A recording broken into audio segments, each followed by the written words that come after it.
Welcome to RTV. నేను మీ శ్రీనివాస్. రాష్ట్రంలో ఎన్నికల వేడైతే ప్రారంభమైంది. అన్ని పార్టీలు అభ్యర్థుల విషయంలో ఖరారు చేస్తున్నారు. అదేవిధంగా కూడా కసరత్తులు ప్రారంభమయ్యాయి. ముఖ్యంగా వైసీపీలో ఇటీవల కాలంలో ముఖ్యంగా వినిపిస్తున్న పేరు మార్పులు చేర్పులు, అదేవిధంగా కొత్త పేర్లు తెర మీదకి వస్తున్నాయి. ఈ నేపథ్యంలో సిట్టింగులకి కొంత భయాందోళన ఉన్నప్పటికీ కూడా ఆశావాహులకు మాత్రం ఖచ్చితంగా సీట్ వస్తుందని చెప్పేసి అయితే ఆశతో ఉన్నారు. అందులో భాగంగానే గత శాసనసభ హోదాలో వైఎస్ జగన్ కోసం పదవిని తృణప్రాయంగా త్యాగం చేసి మరోసారి ఎన్నికల్లో గెలిచి వైఎస్ జగన్కి గిఫ్ట్గా ఇచ్చిన దర్శి నియోజకవర్గం నుంచి బూచేపల్లి శివప్రసాద్ రెడ్డి బరిలో ఉన్నారు. మీరు ఇప్పుడు ఆరు మాటలోనే అడిగి తెలుసుకుందాం. మనతో పాటు మాట్లాడేదాని కోసం సిద్ధంగా ఉన్నారు. సార్ నమస్తే. నమస్తే. 2024 ఎన్నికల దగ్గర పడుతున్న ఈ సమయంలో బూచేపల్లి శివప్రసాద్ రెడ్డి దర్శి నియోజకవర్గం నుంచి బరిలోకి నిలబడుతున్నారు. అదేవిధంగా ఎన్నికల కసరత్తు ఏ విధంగా చేయబోతున్నారు? ఈ రాష్ట్రంలో గతంలో ఏ ముఖ్యమంత్రి చేయని విధంగా వైఎస్ జగన్మోహన్ గారు పేదలకు ఎన్నో సంక్షేమ పథకాలు, అదేవిధంగా డెవలప్మెంట్ యాక్టివిటీస్ ఎన్నో చేశారు. ఇప్పుడు మొన్న ఎలక్షన్స్లో పోటీ చేయబడినప్పటికి కూడా మా అమ్మాయి నమ్మకంతో జగన్మోహన్ గారు అమ్మకు జెడ్పీ చైర్పర్సన్ ఇచ్చారు. జెడ్పీ చైర్పర్సన్ హోదాలోనే కాన్స్టిట్యున్సీలో జిల్లాలో అన్ని చోట్ల తిరుగుతూ అందరికీ, కార్యకర్తలకి, ప్రజలందరికీ అందుబాటులో ఉండేసి దర్శిలో ఎన్నో అభివృద్ధి పథకాలు చేశాం. మళ్ళీ జగన్మోహన్ గారు మా మీద నమ్మకంతో మళ్ళీ ఇంకో అవకాశం ఇస్తున్నందుకు నిజంగా సంతోషంగా ఉంది. ఈ దర్శి కాన్స్టిట్యున్సీలో సుమారుగా 25 సంవత్సరాల నుంచి నాన్నగారు ఇండిపెండెంట్ గెలిచారు, నేను ఎమ్మెల్యేకి గెలిచాను. అదేవిధంగా అమ్మ జెడ్పీ చైర్పర్సన్గా, జెడ్పీడీసీగా ఉంది. కాబట్టి అందరికీ, కార్యకర్తలకు అందుబాటులో ఉండేసి పార్టీ క్యాడర్ అందరిని కలుపుకొని ఎవరిని, ప్రతి ఒక్కరిని, ఎంపీపీని, జెడ్పీడీసీని, ప్రతి కార్యకర్తలను కూడా కలిసిమెలిసి ఎవరికి ఇబ్బంది లేకుండా అందరిని కలుపుకొని మంచి మెజార్టీతో గెలుస్తామని చెప్పి ఆశిస్తున్నాను. మీరు 2009లో గెలవటం జరిగింది. అదేవిధంగా వైఎస్ జగన్ పార్టీ పెట్టిన తర్వాత పదవిని కూడా వదిలిపెట్టేసి మళ్ళీ ఎన్నికలకైతే సిద్ధపడ్డారు, గెలవటం జరిగింది. 2014లో పోటీ నుంచి తప్పుకోవడానికి ముఖ్య కారణం 2014లో నేను పోటీ చేశాను. 2019లో ఆ రోజు నాన్నగారికి హెల్త్ బాగాలేకపోవడం వల్ల మా పార్టీ ప్రెసిడెంట్ జగన్మోహన్ రెడ్డి గారికి 2 సంవత్సరాల ముందే ఈ విధంగా డాడీకి హెల్త్ బాగాలేదన్న, నేను సపోర్టివ్గా ఉండాలి నాన్నకి, నేను తప్ప ఇంకెవరు లేరు ఫ్యామిలీకి కూడా అని చెప్పడం వల్ల జగన్మోహన్ రెడ్డి గారు అలానే ఇంకో మంచి అభ్యర్థిని పెడదాము, నువ్వు సూచించిన పర్లా, నేను సూచించిన పర్లేదని చెప్పినప్పుడు నేను అల్టిమేట్గా జగన్మోహన్ రెడ్డి గారు ఒకటే చెప్పాను, నా పార్టీ బాగుండాలి, జగన్మోహన్ గారు సీఎం అయితే నాకు చాలు అని చెప్పేసి ఆ రోజు చెప్పడం.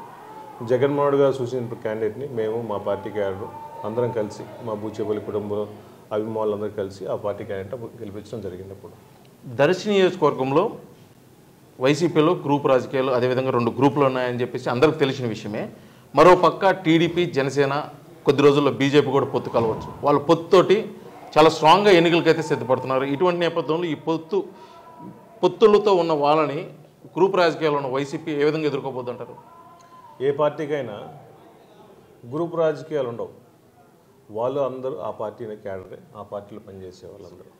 మేమందరం వైసీపీ నాయకులమే. ఒకటి చిన్న చిన్న సమస్యలున్నా అడుపు అని ఇడుపు అని అల్టిమేట్గా ప్రతి ఒక్కరు, నాతో ఉన్న వేరే ఎమ్మెల్యేతో పాటు ఉన్నాగా అందరూ కలిసిమెలిసిగా పార్టీకి చేయాల్సిన వాళ్ళే. ఈ పార్టీలో ఉన్న వాళ్ళందరూ జగన్మోహన్ గారు ఆదేశాల మీద పనిచేసే వాళ్ళు తప్ప గ్రూపులు గోపులు ఏం లేవు. ఏమైనా చిన్న చిన్న సమస్యలు ఉన్నా కూడా వాళ్ళందరూ కలుపుకొని పోవాల్సిన బాధ్యత నా మీద ఉంది. వాళ్ళకి అవసరమైతే భరోసాలు కూడా ఇచ్చేసి అందరూ కలుపుకొని పోతాం తప్ప ఇంకే మాకేం ఇబ్బంది లేదు. మేము పార్టీ కోసం పనిచేసే వాళ్ళం, పార్టీకి అనాదిగా పనిచేసే వాళ్ళకి ఎవరికి ఇబ్బంది లేకుండా అందరిని కలుపుకొని పోతాం. అదేవిధంగా 2019లో మద్దిశెట్టి వేణుగోపాల్కి మీరు పూర్తిగా సహాయ సహకారాలు అందించడం వల్లే అతను మంచి మెజార్టీతో గెలిచారని చెప్పేసి కూడా ఒక ప్రచారం అయితే ఉంది. అది వాస్తవం కూడా. కానీ ఈ 2024 ఎన్నికల్లో అదే మద్దిశెట్టి వేణుగోపాల్ బూచేపల్లి శివప్రసాద్ రెడ్డికి సపోర్ట్ చేస్తాడు. పార్టీలో ఉండేవాళ్ళు, ఎమ్మెల్యే కానీ మిగిలిన పెద్దలు ఉన్నారు కదా, ఈ పార్టీలో ఉండే వాళ్ళందరినీ కలుపుకొని పోవాల్సిన బాధ్యత నాకు పూర్తి నమ్మకం ఉంది. అందరూ కలిసిమెలిసి చేస్తారని నాకు పూర్తిగా విశ్వాసం ఉంది. పార్టీ క్యాడర్ చెప్పిన ప్రకారం, పార్టీ ప్రెసిడెంట్ చెప్పిన ప్రకారం అందరినీ కలుపుకొని పోయి ప్రతి ఒక్కరిని, నాయకులు కానీ, ఎక్స్ఎమ్మెల్యేలు కానీ, ప్రజెంట్ ఎమ్మెల్యేలు అందరం కలుపుకొని పోయి వాళ్ళ మద్దతు తీసుకుంటాం. దర్శి నియోజకవర్గంలో బూచేపల్లి కుటుంబానికి మంచి పట్టు ఉందని చెప్పి ప్రచారం. నాన్నగారు గతంలో కూడా వైఎస్ రాజశేఖర రెడ్డి సీటు ఉన్న పక్షంలో ఇండిపెండెంట్గా పోటీ చేసి తర్వాత పార్టీలో చేరటం, ఇదంతా తంతు అయితే జరిగిపోయింది.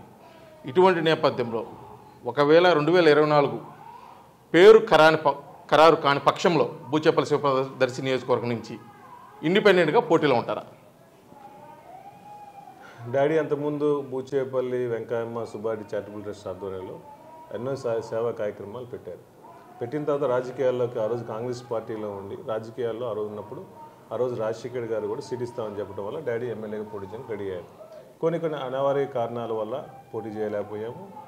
కానీ ఆ రోజు క్యాడర్ చెప్పిన ప్రకారం మీరు ఇండిపెండెంట్గా పోటీ చేయాలి, మాకు అందరూ అండగా ఉండాలి ఆ రోజు చెప్పడం బట్టి అందరం కలిసి ఇండిపెండెంట్గా పోటీ చేసి గెలిపించాం. కానీ ఈ సంవత్సరం ఈసారి మా మీద నమ్మకంతో మొన్న పోటీ చేయకపోయినప్పుడు కూడా అమ్మకి జెడ్పీ చైర్పర్సన్ ఇచ్చారు. మాకు సీట్ ఇచ్చినా ఇవ్వకపోయినా మేము అంతకాలం వైఎస్ఆర్ కాంగ్రెస్ పార్టీని జగన్మోహన్ గారి కోసం, జగన్మోహన్ గారి పార్టీ కోసం, వైఎస్ఆర్ కాంగ్రెస్ పార్టీ కోసం కార్యకర్తలాగా పనిచేస్తాను. నాకు ఎప్పుడు సీట్లను ఎప్పుడు అడగల. జగన్మోహన్ గారి సీఎం అవ్వాలనే ఫస్ట్ టాపిక్ మాది. సీట్ ఇచ్చినా ఇవ్వకపోయినా మేమంతా బూచేపల్లి కుటుంబం, నేను, అమ్మ, మా బుడ్డోడు కూడా, మా కొడుకు కూడా జగన్మోహన్ గారి దాసోహంలో పార్టీ కోసం పనిచేస్తాం. సీట్ ఇచ్చినా ఇవ్వకపోయినా పార్టీ కోసం పనిచేస్తాం. గతంలో ఎన్నడూ లేని విధంగా ప్రకాశం జిల్లాలో వైసీపీ అభ్యర్థుల ఖరారు విషయంలో అధిష్టానం అయితే కొంత ఆచితూచి అడుగులు వేస్తుంది. ముఖ్యంగా ఎన్నో సంవత్సరాల అనుభవం ఉంది. అదేవిధంగా దగ్గర బంధువు బాలినేని శ్రీనివాసరెడ్డికి సీట్ అమ్మటి ఖరారు కాలేదు. కొన్ని నియోజకవర్గాల అభ్యర్థుల పేర్లు ఖరారు కాలేదు. కొంత మంత్రాలు అయితే జరుగుతున్నాయి. ఇటువంటి నేపథ్యంలో రానున్న 24 ఎన్నికలకు వైసీపీ ప్రకాశం జిల్లా నుంచి ఏ విధంగా ముందుకెళ్ళబోతుంటారు? మా మాజీ మంత్రివర్యులు బాలినేని శ్రీనివాసరెడ్డి గారు గత ఎన్నో సంవత్సరాల నుంచి నేను బాలినేని శ్రీనివాసరెడ్డితో కూడా కలిసిమెలిసి రాజకీయాలు చేశాము. కానీ బాలినేని శ్రీనివాసరెడ్డి గారు ఆ పార్టీకి వెళ్తాం, ఈ పార్టీకి అన్ని అపోహలు. ఈ జగన్మోహన్ గారు ఈసారి ఎలక్షన్లో ఎవరు గెలుస్తారో వాళ్ళకి సర్వేలు చేసి వాళ్ళకి క్యాండిడేట్లు అనౌన్స్ చేస్తామని చెప్పారు. ఈ జిల్లాలో బాలినేని శ్రీనివాసరెడ్డి ఎక్కడ కావాలన్నా పోటీ చేస్తారు, ఎక్కడ కావాలన్నా ఇస్తారు. దాంట్లో అదేమీ లేదు. చిన్న చిన్న సమస్యలున్నా 10 రోజుల్లో సెటిల్ అయిపోతే బాలినేని శ్రీనివాసరెడ్డి గారు పోటీ చేస్తారు, వైఎస్ఆర్సీపీ పోటీ చేస్తారు. మీకు బాలినేని శ్రీనివాసరెడ్డికి ఒక మంచి సంబంధం అయితే ఉంది గతంలో నుంచి కూడా, కాంగ్రెస్ పార్టీలో ఉన్నప్పటి నుంచి కూడా. ఆ సన్నిహితంతో మీతోటి ఎప్పుడైనా ఏమైనా షేర్ చేయడం జరిగింది? ఒకవేళ వైసీపీలో సీట్ రాని పక్షులు, ఎందుకంటే అధిష్టానంలో ఏం జరుగుతుందనేది కింద స్థాయి అయితే ఎవరికి తెలియని పరిస్థితి ఉంది. మీతోటి ఎప్పుడైనా అతను మనోభావాల్ని మీతోటి పంచుకోవటం కానీ, ఒకవేళ వైసీపీ నుంచి సీటు రాకపోతే నేను సో పలానా దగ్గర నుంచి పోటీ చేస్తాను, పలానా నియోజకవర్గం నుంచి బరిలో ఉంటానని చెప్పి తెలియజేయడం కానీ, లేకపోతే అసలు అతను మనసులో ఉన్నది ఏమో ఉంటుందంటారు?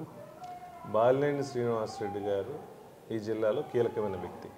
ఆయన ఏడ కావాలంటే ఆడ పోటీ చేయొచ్చు. సీట్లు లేకపోవడం విషయం లేదు. ఆయన ఏడ కావాలంటే ఆడ సీట్ కన్ఫర్మ్. ఆయన కావాలి దశలో పోటీ చేస్తారు, దశ సీట్ ఇచ్చేస్తారు. గిద్దరు కావాలంటే గిద్దరు ఇస్తారు, ఒంగోలు కావాలంటే ఎక్కడ ఇస్తారు. పార్టీ అధినాయకుడు పార్టీని దృష్టిలో పెట్టుకొని వాసన్న ఏడ కావాలంటే అక్కడ పోటీ చేసే అవకాశాన్ని కల్పించి ఆయన పోటీ చేస్తాడు. ఈ పార్టీ నుంచి బయటికి పోతాము, ఇంకో పార్టీకి పోతాను కదా ఆలోచన మాతో డిస్కస్ చేయలేదు, ఎప్పుడూ చేయలే. ఆయన మేము అందరం పార్టీ శ్రేయోభిలాషులు, పార్టీ కోసం పనిచేస్తున్నాం. ఆది నుంచి కూడా ప్రకాశం జిల్లాకి పెద్ద తలకాయగా ఉన్నాడు మాగుంట శ్రీనివాసరెడ్డి. కాంగ్రెస్ పార్టీలో ఉన్న కానీ, తర్వాత పార్టీ మారినా వైసీపీలో ఉన్న కూడా అతనికి ఉండే క్యాడరు పెద్ద తలకాయలాగే చూస్తారు. అతనికే స్థానం మీద, ఒంగోలు ఎంపీ సీటు మీద క్లారిటీ లేదు. ఖచ్చితంగా వైసీపీ పార్టీ వేడబోతున్నాడు మాగుంట శ్రీనివాసరెడ్డి అని అయితే ఒక ప్రచారం గట్టిగా వినిపిస్తుంది. దీనిపై మీరేమంటారు?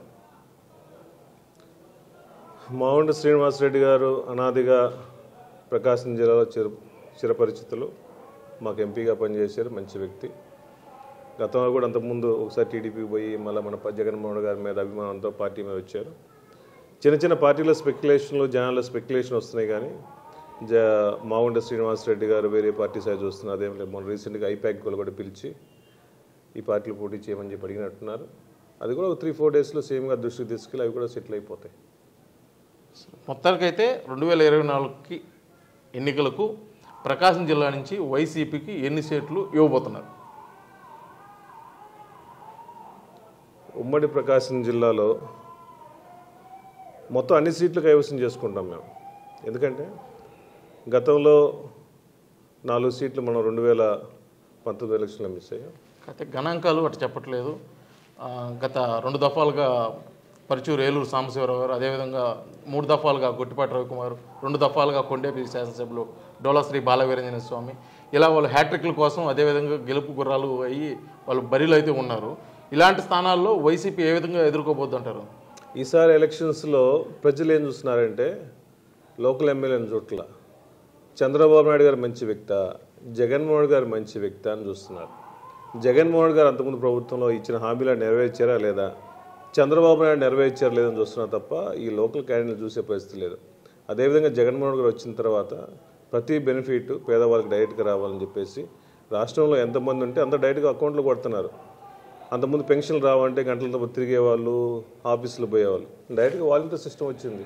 జగన్మోహన్ గారు పేదల సమస్యలు తెలుసుకున్నాడు కాబట్టి అన్ని స్కీమ్స్ డైరెక్ట్గా వాళ్ళ చేతి మధ్యలో దళారీ వ్యవస్థ లేదు. అంతకుముందు జన్మభూమి కమిటీలు పెట్టి చంద్రబాబు నాయుడు ఎన్నో రకరకాల ఇబ్బందులు పెట్టారు. అటువంటి పరిస్థితులు ఇప్పుడు లేవు మన ప్రభుత్వంలో. సచివాలయాలు పెట్టారు. అందుకని లోకల్ క్యాండిడేట్స్ ఇంపార్టెంటే కాదు. మంచి క్యాండిడేట్ జగన్మోహన్ రెడ్డి గారా, చంద్రబాబు నాయుడు. జగన్మోహన్ మంచి పథకాలు ఇచ్చాడా లేదా అని చూస్తున్నారు. చంద్రబాబు నాయుడికి భయం వచ్చి ఓడిపోతామని పవన్ కళ్యాణ్ తెచ్చుకున్నాడు. ఈ రాష్ట్రంలో పవన్ కళ్యాణ్కి ఎన్ని సీట్లు వచ్చినాయి, పవన్ కళ్యాణ్ క్రెడిబిలిటీ ఏంది, అంతకుముందు జనసేనలో ఏం చేసాడు, అంతకుముందు పీఆర్పీలో ఏం చేశాడో తెలుసు. వీళ్ళు ఎంతమంది ఏకమైనా జగన్మోహన్ హామీలు ఇచ్చాడా, హామీలు ఇచ్చిన నాయకుడు కావాలా, హామీలు ఇచ్చి నెరవేర్చని నాయకుడు కావాలని జనాలు డిసైడ్ అయిపోయారు. అందుకని 175 వస్తుందని మేము పూర్తి ధీమా ఉన్నాం. ఈ రాష్ట్రంలో పేద ప్రజలందరూ కూడా, రైతులు కానీ, మహిళలు కానీ, ఎస్సీలు, ఎస్టీ, బీసీలందరికీ జగన్మోహన్ గారి పథకాలు అందినాయి. ప్రతి ఇంటికి జగన్మోహన్ గారి స్కీమ్ వచ్చింది. ఇచ్చిన స్కీమ్స్ అన్ని తీసుకున్న వాళ్ళకి 70%, 100%లో 75% వేసిన ప్రతి కాన్స్టిట్యూన్సీలో మా 10,000 మెజార్టీ వచ్చేస్తుంది కదా. ఇచ్చిన స్కీమ్స్ అన్నింటిలో 100 మంది కాన్స్టిట్యూన్సీ. ఇన్ని పథకాలు ఉన్నా కూడా రాష్ట్రంలో వైసీపీ ప్రభుత్వంపై కొంత వ్యతిరేక స్వరం అయితే వినిపిస్తుంది. అందులో నిజం లేదంటారా? వ్యతిరేక స్వరం వాళ్ళు కావాలని వాళ్ళ మీడియాలో వాళ్ళు డబ్బాలు కొట్టినారు తప్ప కామన్గా పేద ప్రజలు డైరెక్ట్గా బెనిఫిట్స్ పొందేవాళ్ళు, రైతు వారి పని చేసుకునేవాళ్ళు, ఎస్సీ బీసీలు వాళ్ళు ఎక్కడ మాట్లాడతారు? వాళ్ళు ఉదయం లేస్తే పనికి పోతారు, సాయంత్రం వస్తే పని చేసుకుని వాళ్ళు నిద్రపోతారు. ఎన్నికలు సమీపిస్తున్నాయి. ఈ కొద్ది టైంలో ఒక 2-3 నెలల్లో ఎన్నికల నోటిఫికేషన్ రావచ్చు. ఈ టైంలో ప్రభుత్వ ఉద్యోగులు, కాంట్రాక్ట్ ఉద్యోగులు, అంగన్వాడీలు, నగరపాలక సంస్థ కార్మికులు వీళ్ళందరూ రోడ్డు మీదకి వస్తున్నారు. తమ సమస్యలు అయితే తెలియజేస్తున్నారు. ప్రభుత్వం ఇటు పట్టించుకోవట్లేదు. రాబోయే రోజుల్లో ప్రభుత్వానికి అయితే మేము తగిన రీతిలో బుద్ధి చెబుతామని చెప్పేసి వాళ్ళు బహిరంగ అయితే చెప్తున్నారు. ఇటువంటి పరిస్థితుల్లో వైసీపీ ఎలా ముందుకెళ్ళిపోతుంటారు? జగన్మోహన్ రెడ్డి గారు అంతకుముందు పాదయాత్రలో గతంలో ఎప్పుడు లేని విధంగా స్వీపర్స్ని వాళ్ళ హామీలు ఇచ్చారు కాబట్టి వాళ్ళని ఆప్కోస్లో చేసి సుమారుగా 21,000, 12,000 నుంచి 21,000 ఇచ్చిన సీఎం ఈ రాష్ట్రంలో కానీ గత ముఖ్యమంత్రులు ఎవరు చేయలే. బెనిఫిట్ చేశాడు జగన్మోహన్ రెడ్డి గారు. పేదవారి స్వీపర్లకు బెనిఫిట్ చేశారు, అంగన్వాడీకి వాళ్ళకి హెల్ప్ చేశారు. అదేవిధంగా ఆశా వర్కర్లకి 10,000 రూపాయలు పెంచారు. వాళ్ళ ఆలోచన, వాళ్ళ ఆశ జగన్మోహన్ రెడ్డి అయితే మాకు ఇన్ని చేస్తున్నాడు, ఇంకోసారి అడుగుదాం, అడిగితే తప్పే ఉంది, వాళ్ళు ఏదో సెటిల్ చేస్తారు కదా, గతంలో ఇంతమంది 10,000 పెంచారో 15,000 పెంచారు, అందరూ ఆశలో ఉంటాం, వాళ్ళు కూడా ఈ జగన్మోహన్ రెడ్డి గారు చేస్తారులే అని వేసి చూస్తున్నారు. రీసెంట్గా బొత్స గారు కూడా మిగిలిన పెద్దలు కూడా మాట్లాడుతున్నారు. ఒక మంచి కంక్లూజన్ వచ్చింది. 100% వాళ్ళందరూ ఎందుకు వెయిట్ చేస్తున్నారు? ఆయన రేట్లు పెంచుతాడు, ఆయనకి శాలరీలు బెనిఫిట్ చేస్తారు కాబట్టి, అందుకని జగన్మోహన్ రెడ్డి నమ్మకం ఉంది కాబట్టి అడుగుతున్నారు. అడగడం తప్పులేదు. జగన్మోహన్ రెడ్డి గారి ప్రభుత్వం, మా ప్రభుత్వం ఏ విధంగా వాళ్ళకి సెటిల్ చేసి వాళ్ళకి ఇబ్బంది లేకుండా చేస్తుంది. సరే, మొత్తానికి మీరు అనుకున్న విధంగా మంచి విజయం సాధించాలి. అదేవిధంగా దర్శి నియోజకవర్గం నుంచి మీరు శాసనసభ్యులుగా ఎన్నిక కావాలని చెప్పేసి కూడా ఆర్టీవీ తరఫున కోరుకుంటున్నాం. ఇది మొత్తానికి దర్శి నియోజకవర్గం నుంచి ఖచ్చితంగా వైసీపీ తరఫున బరిలో ఉంటాము. గతంలో లేని విధంగా అత్యధిక మెజార్టీతో గెలవడం, దానికి ముఖ్య కారణంగా వైసీపీ ప్రభుత్వం చేసిన సంక్షేమ పథకాలు, ప్రజలు వైసీపీ ప్రభుత్వంపై ఉన్న నమ్మకాలే మమ్మల్ని గెలిపిస్తాయి. 175కి 175 సీట్లు కొట్టి మరోసారి వైసీపీ ప్రభుత్వాన్ని ఏర్పాటు చేస్తామని కూడా తెలియజేస్తున్నారు బూచేపల్లి శివప్రసాద్ రెడ్డి. వీడియో జర్నలిస్ట్ లక్ష్మణ్తో శ్రీనివాస్, ఆర్టీవీ, దర్శి, ప్రకాశం జిల్లా.